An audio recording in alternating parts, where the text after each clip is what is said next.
Hello and welcome back to another trade review video. In today's video I'm gonna show you a little bit earlier as well, so the trade does not happen till 2 minutes in, but I need to show you this to form some context for the trade. I think it's more beneficial for you so you can learn more. So we were breaking the range and the bell curve here to the highs and trading back to the other bell curve from earlier.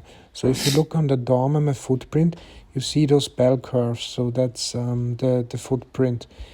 So you see there's a value area, then is a low value area, and then is another value area. So we just jumped out of the other value area and trading now back at the highs at the previous value area, so at the bell curve. So if you look on the right side of my DOM, there's a footprint with buyers and sellers, so that's a bell curve to say.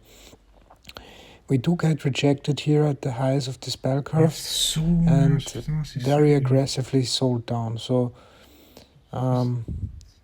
we sold back down to the bottom of the bell curve, very aggressive with huge volume. So like very big sellers tried to push it back down the price inside the previous bell curve.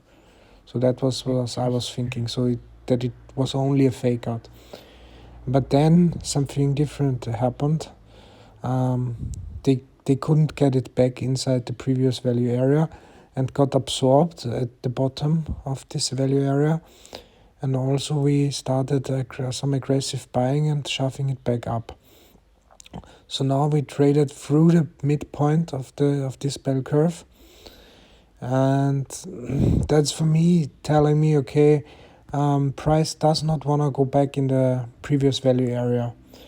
So I'm trying to enter long, and because I think we're trending upwards and I think we're breaking out.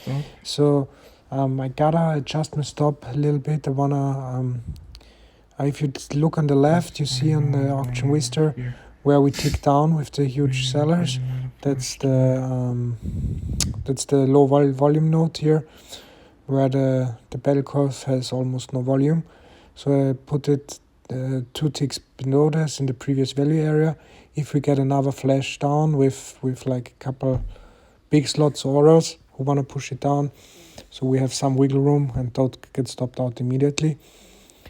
But if I see it fall below and trade below, I would exit manually as well. But right now the trade is looking very good. I'm even considering maybe adding another contract if we fall down, or here I'm also thinking about adding another contract, but I just let it be because I also have a decent risk on this trade. And now we're pushing higher. We have extremely big size buyers hitting the top of the bell curve. So that's always a sign if you're trading on the top of the bell curve and the big buyers are hitting, they want to push it higher. We also see absorption, and now the offers are not really strong here as well, and we still see big buyers pushing. So I think this trade is good and is ready to break out. And here we're completely breaking out, big buyers are hitting, and I get filled on my nice profit. Could have kept it on maybe, but I only scalped for a couple ticks, so it's fine. It's going higher, but I'm fine with the profit I made, so no problem. You can always enter back, just take the money when you have it and live to trade another day. Jesus. So if you try this kind of videos or like some different content, let me know in the comments. I'm happy to share some stuff and what I know. I'm also live streaming every